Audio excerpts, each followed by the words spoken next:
St. Louis sports fans, go deeper with STL Sports Central Insiders. Get exclusive access to Bernie, Randy, Claves, Jamal Mayers, and more. Plus, your chance to watch a Blues game in the alumni box with Jamal himself. Monthly giveaways, Bernie's columns all week, and support for local sports media. Join now at stlsportscentral.com. Welcome to the Winter Wonderland. It is Sunday, January the 25th, and this is Card Central 365. Ethan Hanford and Luke Slaybaugh, trusting that you at home are staying warm and safe. Thank you for joining us as we turn the page to the 2026 season. It's going to be sooner rather than later. Cardinals coming off a 78-84 season, a retooling year, some might say a rebuilding year. Plenty of new depth in the organization at pitcher and other positions that we'll get into.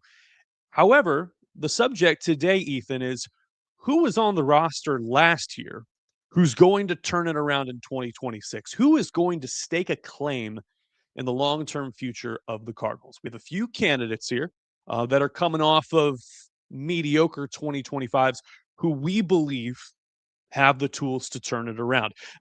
Also, worth mentioning, the Zips projections were released this weekend by Dan Zimborski on Fangraphs, a whole article there about some of the projections for the Cardinals and their rotation, their position depth. Very worth diving into, and I'll make reference to that a little bit later. However, you've got some picks you're very passionate about, Ethan, for Comeback Player of the Year. Who we got?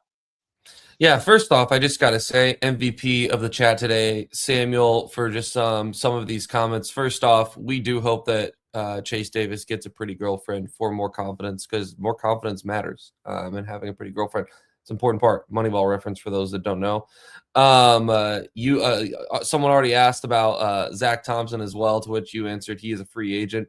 That certainly would have been an interesting name had he still been in the organization. John commenting saying Dustin May, which I think would have been a great option, except we're only considering Cardinals, guys that were Cardinals last year. He is someone, so really because we watched these guys play firsthand last year. We saw what the struggles in large part were based around. Not necessarily the case with Dustin May, although he I think is a great candidate for this spot. Josh Baez didn't have a bad year last year necessarily. He certainly has had his bumps in the organization the last couple of years, but I think that his legitimacy is being proven by scouting experts around Major League Baseball right now. So a lot of great comments, a lot of great options mentioned in the chat. My number one, who am I most excited to see turn things around in 2026 is the Cardinals center fielder, Victor Scott II. Why am I excited for Victor Scott II and the potential that he has, I think, in order to be successful? Well, I'll go ahead and start off with this. When you look at Victor Scott II's raw athletic abilities, I think that it is a great blueprint for a guy that can be successful in the league. He is already 1.5 years in, one of the best defensive center fielders in Major League Baseball. The strides taken from his first year, where he spent about 2 months in the league in the majors, compared to his first full year, huge jump defensively. And he's also has insane speed. We all know this. One of the few guys in Major League Baseball that can play, or that can run 30 feet per second. Victor Scott II last year had an on-base percentage, as I pull this up here, the standard on-base percentage was 305. Yet he stole the most bags by a St. Louis Cardinal since the year 2000. He had 34 stolen bases in a year where he had a 305 on-base percentage. Naturally, in most situations, I find, with a prospect to his pedigree, the more you're in the league, you have the opportunity to adjust more to the pitching, to the quality of pitching. I don't think that it's that crazy of a take to say that Victor Scott II has a good chance to have an on-base percentage higher than 305 in the year 2026. The thing that's so exciting about Victor Scott II is, I mean, just imagine a world right now with me, Luke, where you can close your eyes. The Cardinals aren't going to have an abysmal 2026 season, but also Victor Scott, let's say he has a on-base percentage that's more like 330, 340, maybe even 350. How many stolen bases could that generate? How much run production could that generate? This is the reason that Victor Scott, to me, seems like a very worthy project. So that's reason number one, is the raw athletic ability. Reason number two, had the opportunity to speak with Vic recently, and he talked about some of the stuff that he has done this offseason to figure out what was wrong with his swing. He went back to his alma mater, West Virginia University, where, forgive me for not calling this the correct thing, but he basically got a movement test. He got a movement test in his swing to see what was right, what was wrong. And then from there, he was able to break it down with hitting coaches. And from that point, they were able to, in a very slow process, tweak and fix up his swing in a lot of different ways. This wasn't different. Thank you, Samuel. Motion captured him. I appreciate that. It's been a long weekend. From that point, he was able to. They were able to slowly tweak and break down things that he wants to fix in his swing. This wasn't a process where he was automatically just facing live pitching. They took this very slowly, where the month of December was entirely tee work, and then in January he started facing the machine. This was a slow and methodical process that Victor Scott went through in order to clean up his swing. Now, does that mean that everything's going to be peachy keen and perfect in 2026? No, not absolutely not. He is a young player, and he has a lot of adjustments to make still to major league pitching. So that is reason number two, the tweaks that he has made to his swing. And reason number three, at winter warmup, when Ali Marmol and Chaim Bloom were asked about players that they are optimistic about, both of them, and Ali said that Victor Scott II is the player that he is most excited to watch in 2026. And the reason that Ali mentioned is because he has seen the preparation and the mental side of the game that Victor Scott has, his ability, despite struggles last year, to remain composed, to remain a pro's pro, attached with the amount of ridiculous preparation that he has. He said he does those things well, and that he expects for the swing to follow those things. So I think that those are fair reasons to be excited for Victor Scott II. If Victor Scott was not a 30 feet per second speed guy, then I don't think that we are talking about this with the level of excitement that we are, but he does. And I think that could completely change his perspective in what we view as a successful season for Victor Scott II. That would be a wildly successful season for Victor Scott. And the impact and magnitude of what you're saying, if there's even a slight improvement or a regression to the league average when it comes to on base percentage or slugging for Victor Scott. I mean, there's a reason why he was at one point breaking top 100 prospect lists near the very bottom, was because of that raw athleticism. Dylan Moore commenting here live on YouTube. I can't see Victor Scott's bat ever being there, but I really hope they're wrong. And Samuel Howe says they said the same thing about Ozzie.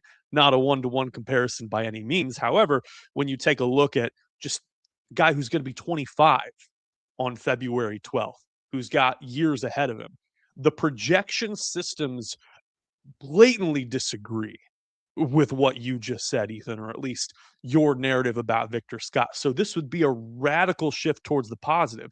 Victor Scott projects to be a 2-win player based on defense alone and what he's going to be able to do in center field. His comps for hitting are guys that you probably have never heard of. Ben Copeland and Ced Landrum. If those names ring a bell, just in terms of the hitting similarity scores. Baseball Reference compares him to John Hale of the Dodgers and Mariners in the 1970s, a 201 career average, negative .4 wins above replacement. A guy who, has shown has not been able to get on base consistently yet, hasn't extended a lot of hits into extra base hits. This would be a big seismic shift and a really positive indicator in the Cardinals rebuild. And one other footnote I want to say, you said the year 2000, the last time a Cardinal stole as many bases, or the mark that Victor Scott broke. I had to go back and do some digging on there. Can you name that Cardinal? I can't name the Cardinal. I saw that stat the other day. Off the top of my head, I cannot name it. Okay, 21 steals from this gentleman. Also a two-win player, 23-year-old Edgar Renteria. How about that? There you go. Columbia's finest. All-star season for him. J.D. Drew had 17 stolen bases that year. Jim Edmonds and Fernando Vina with 10 apiece. Simpler times. Your points on Victor Scott are very fair. I would argue that projections in large part, at least, are based off of what you've seen so far. It's been a relatively small sample size from Victor Scott up to this point. He has not proven that he is able to catch up to major league hitting. I want to go back to Dylan's comment here where he says, I can't see Scott's bat ever being there. Why would that be? Is it because in the sample size you've seen so far, it hasn't been there? I'm not saying that it's all of a sudden magically going to be perfect this year. But the projections for young guys like Victor Scott II, I'm always a little bit iffy on, because what is the reason to make a projection when they haven't shown it up to this point in their career? So Victor Scott certainly is going to have to make adjustments. Dylan commenting here saying his problem is his swing, non-swing decisions. I would agree that he really struggled in that department last year. He's going to have to learn how to have a better eye for major league pitching, especially with the quality of speed that he has. He doesn't have to bat 250, 260. The most important number for him should be the on-base percentage. The steals are going to come if he's able to find a way to get on base. So we're just going to have to wait and see if he is able to do so. We'll have to wait and see. Samuel closing this conversation saying that I have to buy into the driveline baseball trutherism and apologist. Yes, they turned Trevor Rogers into a down ballot Cy Young candidate in one offseason. So yes, if Jordan Walker can get his swing together, that would be another pick of mine. Missouri, get ready, because I'm about to read you something that just came hot off the press. It's about DraftKings. Super Bowl 60 LX, if you're doing the Roman numerals, deserves a sports book built for the moment. And that's where DraftKings Sportsbook, an official sports betting partner of Super Bowl 60, puts you right in the center of the biggest game of the year. Anything could happen during the Super Bowl. And DraftKings has your back with early exit. If a player goes down, thanks. I did some singing last night too. If a player goes down in the first half, you still get paid out in cash immediately once your bet settles. That's kind of fair. Shout out to the casinos. No bonus bets, no waiting. New to DraftKings. New customers can bet just $5 and get $300 in bonus bets if your bet wins. Ethan, I'm supposed to ask you. We got 2 conference championship games going on today. Who you got for your Super Bowl?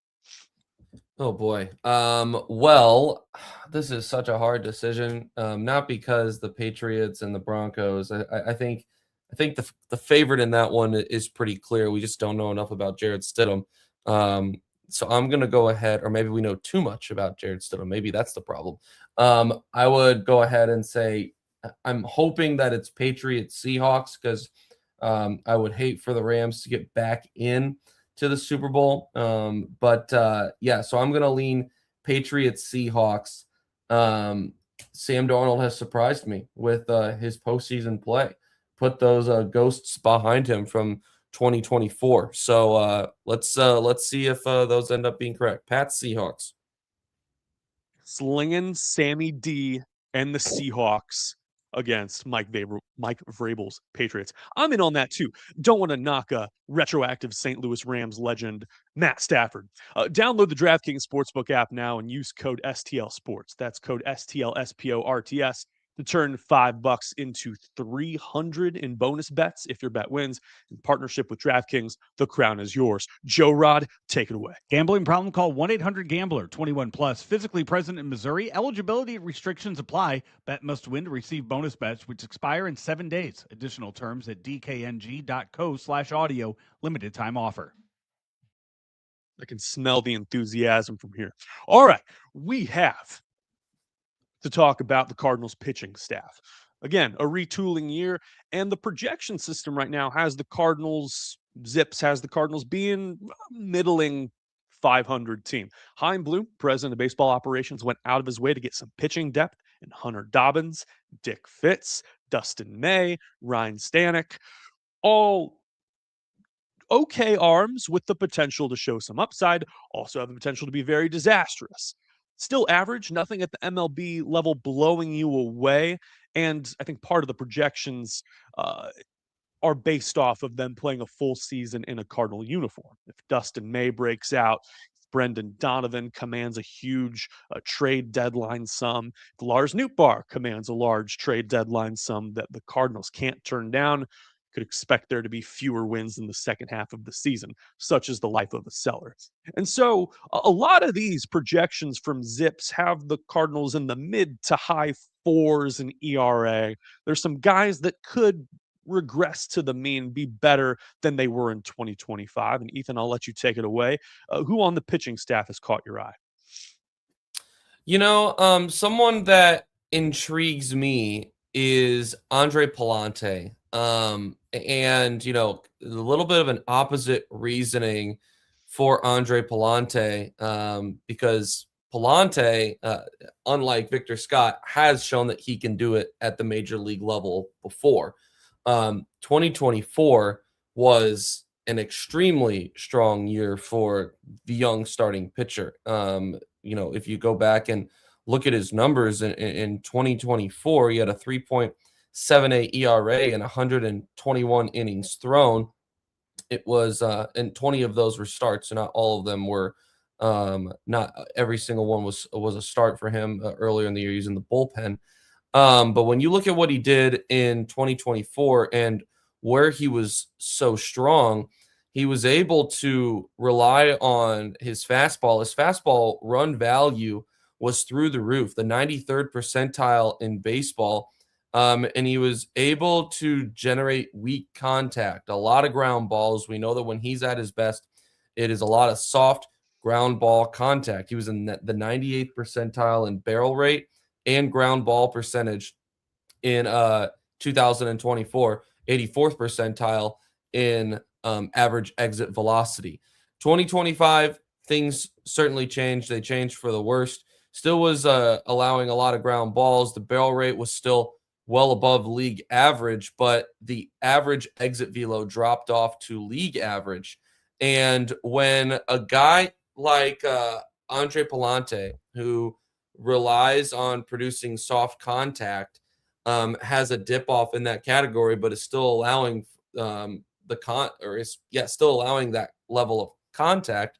The problem becomes now luck is playing into hand, or at least playing a little bit more into hand. And because the ball's getting hit on average a little bit harder, your fielders will tend to have less time to be able to get to it. And that happened to Andre Pallante in 2025 a lot. There were even times when you looked and you said, well, this start kind of blew up because of a couple of really dumb rinky-dinky hits that, are unfortunate, but that's the kind of the pro and con of what you live by. If you're Andre Pallante, you're not going to get a lot of strikeouts. The other thing is that he wasn't able to help himself out. He wasn't able to have the assist with his breaking pitches. He did not locate his breaking ball well at all in 2025. So he's going to need to do a better job of that. But I'm optimistic for Andre Pallante. Listen, I don't even know if Andre Pallante is going to have a starting spot. That doesn't mean he's not going to get starts this year. It really just depends on where they view the project of Andre Pallante right now. Are they looking more at 2025? Are they looking more at 2024 when they are trying to decide what kind of player that he can be? I believe he just hit year number 2 of arbitration, so they still have a little bit of team control over him. But I look at Andre Pallante, and in a rotation of guys that have not done it before, have not done it ultra successfully before, you could argue that Andre Pallante has had the best year-long season by anyone in the starting rotation up to this point, and that is including Dustin May, because May hasn't really been able to put together a full season of work in his time in the majors up to this point that I can recall. So I think that maybe there's a world in which they look at Andre Pallante and they say, hey, let's hone in on cleaning up this fastball, adding a little bit of that velo back to it. Let's clean up this breaking ball, which if they're doing that, it's things they're doing over the offseason, right? And they're buying into what he could be and getting back to. I think that would be a win for the Cardinals. So a little more cautiously optimistic on Andre Pallante. A little more confident in the Victor Scott one. Maybe that's backwards, considering Pallante has been the one to have success at the major league level, but we'll have to wait and see. Samuel commenting, asking if I could see Andre Pallante moving more into a Steven Matz role. Not written off the table. I will say that Pallante has had extended time in the bullpen before, and it hasn't really panned out. Steven Matz was able to generate a little bit more strikeout stuff during his time in the bullpen. The velocity raised during his time in the bullpen. Not to say that couldn't happen for Andre Pallante, but feels like we were having, when Andre Pallante was a consistent bullpen piece, feels like we were having consistent conversations about his contact rate hurting him more than it helped him in some of those relief outings. So we'll just have to wait and see. Like I said, we don't even know if Andre Pallante is going to start this year, if he's going to be in the starting rotation. But if he does, cautiously optimistic he'll be able to turn things around. He'd turn things around, and he might benefit from that hybrid Steven Matz role where it makes a spot start, can be used in long relief or maybe in a potential setup role. You've got arms to deal with. One other arm, we're talking about team control, a guy that you don't have to worry about free agency forever for the next 4 or 5 years, is right-hander Ryan Fernandez, 27 years old. League figured out his slider last season, couldn't command it, and then it was hit incredibly hard. A Rule 5 guy who saw some instant success in 2024. He is projected to get back to league average, get a strikeout rate near 25%, ERA in the low 4s. What's going to be the key for Fernandez to establish himself in the bullpen?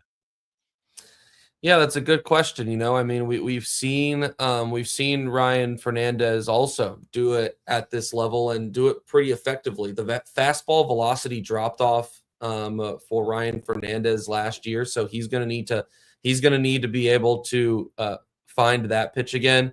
But also the slider. The slider is his best pitch. When he was effective in 2024, he was able to rely on that slider. He was not able to locate the slider in 2025, and teams' batters just absolutely obliterated that pitch. It took him a little while in AAA to really get a hold of that pitch last year when he got sent down long term. Eventually, his numbers started to reflect kind of more so what you saw, you were used to seeing in him in 2024. So clearly he was doing some work on that pitch in the minors. It'll be interesting to see if he gets the opportunity to turn it around. He most certainly is a name that, like you said, is young, controllable, and has had success at the major league level before. So I imagine that he's going to be just as much in it as anyone is in spring training to be up for a roster spot. Because when Ryan Fernandez is working, he can be a really solid piece. We were talking about Ryan Fernandez being a setup guy last year. So obviously, this is a guy that the fans viewed highly, the organization viewed highly. So thank goodness they signed Phil Maton last year. They would have lost a lot more games if it wasn't for that. But yeah, we'll have to go ahead and wait and see on Ryan Fernandez as well. Depending on which kind of fan you ask, perhaps they would have preferred to have lost more games and Mosaic finally get some better draft position. But that is fair. But that's not my opinion. I'm just saying, depending on who you ask, Right. Perhaps, perhaps you wanted more chaos in that time. And speaking of chaos, one last person that I feel has a chance to shake things up. I want to go back to the position player side. You go back to 2022 and a breakout from 24-year-old Lars Nootbaar. He seemed like he was primed to be a 5-6 hole hitter with some serious pop, play some above average defense in the corner outfield. And ever since then, the power has dropped off. The slugging has gone down 87 points since 2022, 55 points from 24 to 25. The batted ball stats and the stat cast numbers are still relatively the same. It feels like the approach and the launch angle is just you're hitting it to the wrong part of the field or you're hitting it into the ground. Lars Nootbaar, when healthy, could uh, really stand to shine and make himself valuable in 2026. And this is coming off a year where he played the most games of his career. He was healthy last year with a couple of nicks and bruises then and there, but 135 games. This is a guy who probably partners with new assistant hitting coach Casey Chenoweth and tries to find some pop, some lift to the swing and get back to basics because right now he should be your starting left fielder. Yeah, keyword should be. It'll be interesting to see how exactly, how quickly he's able to recover from the surgery that he had this offseason. It's still up in the air right now if he will be able to um, be good to go for opening day. If you asked him, he would tell you that he's going to be good to go. But I think that that's probably a little bit of a bullish, optimistic mindset that he has right now on that. So there's a world in which you're looking at the roster right now and you're thinking, ooh, is Nathan Church going to be your opening day starting left fielder if Brendan Donovan is to get traded? That certainly would be interesting. But yeah, Lars Nootbaar, I mean, you look at the Savant numbers and there's no hiding just how Savant happy of a player that this guy is. I mean, even a year where last year where he batted 231 and struck out 119 times, well more than he ever had in his career. In fact, prior to that, now you mentioned he played more games this year, but he had never struck out over 100 times in his career. His on-base percentage dipped tremendously, the lowest it's been since his first year in the league when he only played in 58 games. Last year, it was 325. This is a guy that relies on his awareness of the strike zone to have success. And in fact, at times, it's been a frustrating point from fans to Lars Nootbaar is that he doesn't swing enough. Well, last year, at some point, early midpoint in the season, he hit all awareness for the strike zone was lost. And you could argue that maybe he was pressing a little bit from slumping. I don't know what it was, but Lars Nootbaar lost the knack that he is best known for and what has driven his major league career up to this point. If he wants to find it again at the major league level, he has to be confident in his understanding of the zone and not question himself. That's what he has to do. And we saw him later in the year starting maybe figure things out a little bit, but in large part, Lars Nootbaar really struggled when it comes to the strike zone last year. The crazy part is that like I said, a lot of his savant numbers were still really good on the year, but it just goes to show that it is not a complete correlation between your savant numbers look good, your StatCast numbers look good, and it always leads to results. Most of the time it does, but in the case of last year, Ronnie putting it perfectly, Lars Nootbaar is a mystery. So hopefully he's able to put it together. Hopefully he's able to get back to the on-base percentage that we know he's capable of, and that is a guy that can be on base 36, 37% of the time. Because if so, then you have a guy that could, continue to be just as effective as he was early in the year last year, where he broke the major league walk record for March, April. I mean, what a weird year it was for Lars, going from literally breaking MLB records for how much he's getting on base to it dipping off to the point that he has a career low in his on-base percentage. Very odd year for Noot. Probably a guy that's traded if he doesn't have to get the surgery on the heels. At least that's what the expectation, the thought was, for a lot of fans. So we'll see if he can take advantage of the extra year, you could call it, in St. Louis as a result of the injury. It's been about a month and a half since his name has been brought up in any sort of trade rumors or mentions, and this gives him a good opportunity to establish himself. And if Chaim Bloom and the staff determines that he could stake a claim in the long-term future of the franchise, I think all parties would be happy with that. I want to thank everyone for tuning in here on this Sunday, January the 25th. Hope you are staying warm and safe. The Cardinals looking ahead to spring training this year of rebuild in 2026. We appreciate you tuning in. Thanks for watching Card Central 365, where we are brought to you by DraftKings. The crown is yours. Have a wonderful day.